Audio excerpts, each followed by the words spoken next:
Hola y bienvenido a esta cápsula. En esta aprenderemos un concepto súper importante en el mundo de la programación y es el concepto de los algoritmos. Pero no te preocupes, vas a ver que es súper sencillo. Una vez que entendamos el concepto, vas a empezar a pensar en forma algorítmica todo el tiempo. Pero a ver, ¿qué es un algoritmo? Un algoritmo especifica una serie de pasos que realizan un cómputo particular o tarea. Aunque su origen es matemático, ahora se asocia fuertemente a la ciencia de la computación y pudiera decirse que es análogo a una receta, pero se tienen que cumplir ciertas condiciones para que se pueda llamar un algoritmo. Ahora, imagina un algoritmo para hacer un huevo frito. A ver, un algoritmo es una secuencia paso a paso. Ponle pausa a este video, imagina tu secuencia paso a paso para hacer un huevo frito y luego lo reiniciamos y te muestro la mía. ¿Ya? Ok. Esta es mi secuencia o mi algoritmo para hacer un huevo frito. Primero colocar una sartén al fuego, luego echar aceite al sartén, romper un huevo, echar el contenido del huevo al aceite caliente, dejar al fuego 3 minutos, retirar con una espátula, servir en un plato llano. ¿Pensaste en el mismo algoritmo? No, está bien. Eso es porque un problema puede resolverse con distintos algoritmos. Lo importante es que cumpla con las condiciones que permiten que el resultado sea lo esperado, en este caso, un huevo frito. Entonces, ¿cuáles son esas condiciones que debe cumplir un algoritmo? A diferencia de una receta, un algoritmo no puede ser ambiguo. Es decir, tengo que tener un resultado esperado. Por ejemplo, es normal en una receta decir hornea hasta que dore, pero eso es ambiguo. Hay muchos tipos de dorado. ¿Qué dorado? ¿Cuál dorado? Entre todo el espectro de dorados, ¿cuál es ese dorado de una receta? Un algoritmo no puede tener esas ambigüedades. Un algoritmo tendría que decir, tienes que hornear a 45 grados Celsius por 5 minutos. Eso ya no es nada ambiguo. Espera un conjunto definido de entradas. Si vamos a sumar, por ejemplo, dos números, las entradas serían los dos números que vamos a sumar con un tipo de dato definido.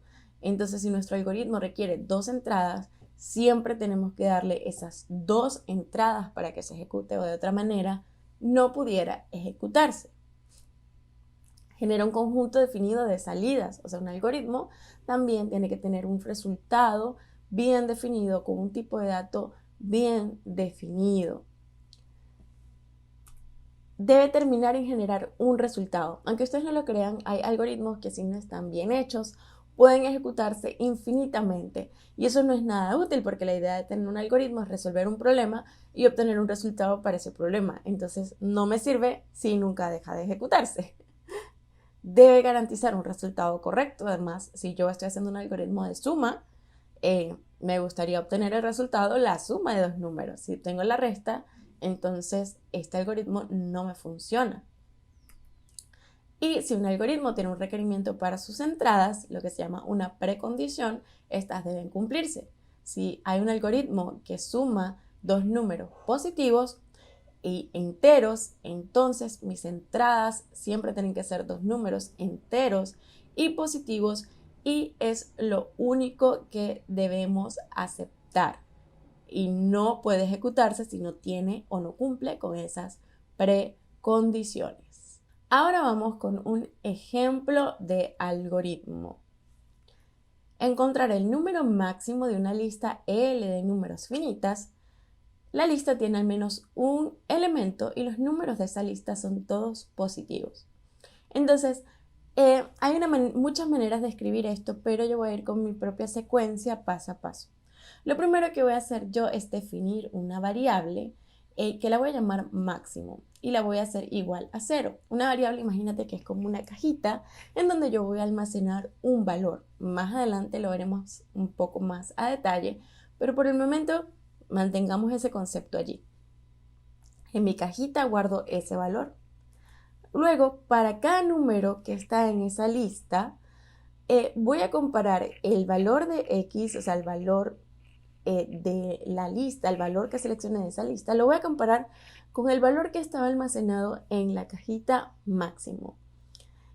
Como en una lista de números positivos el valor más pequeño puede ser 0, por eso es que inicializo máximo en ese valor, o ese max en ese valor.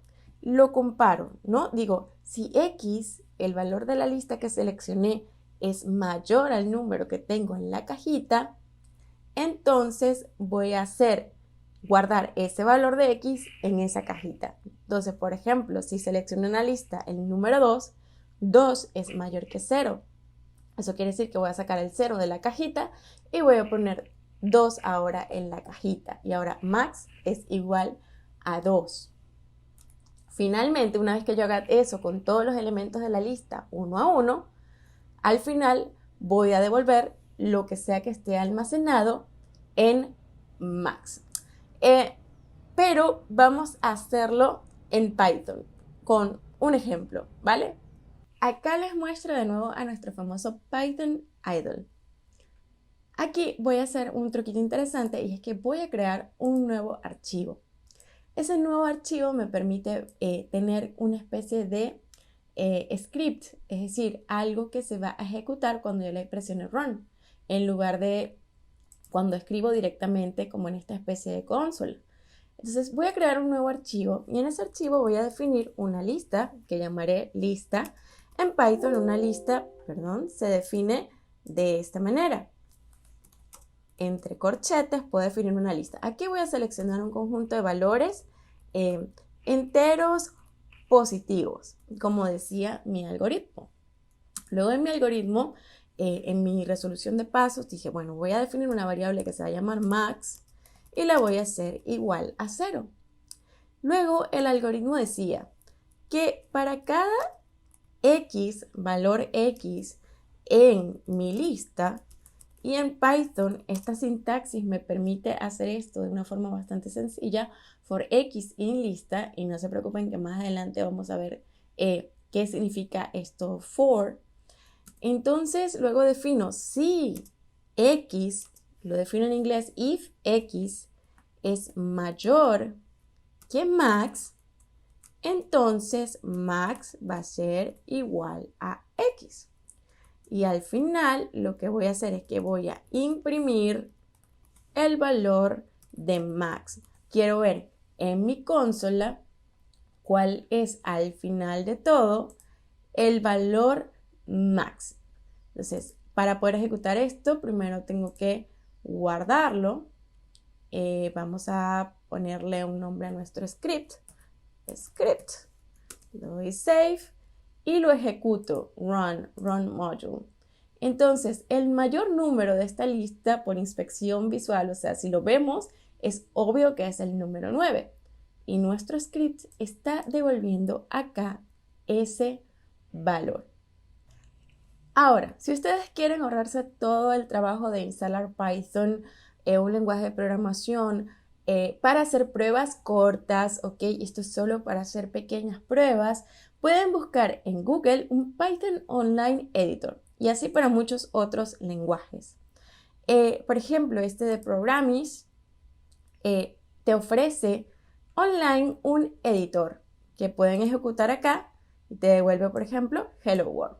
Y así pueden hacer para distintos lenguajes de programación. En este caso tenemos un conjunto de lenguajes y vamos a estar utilizando este editor online para otros ejemplos.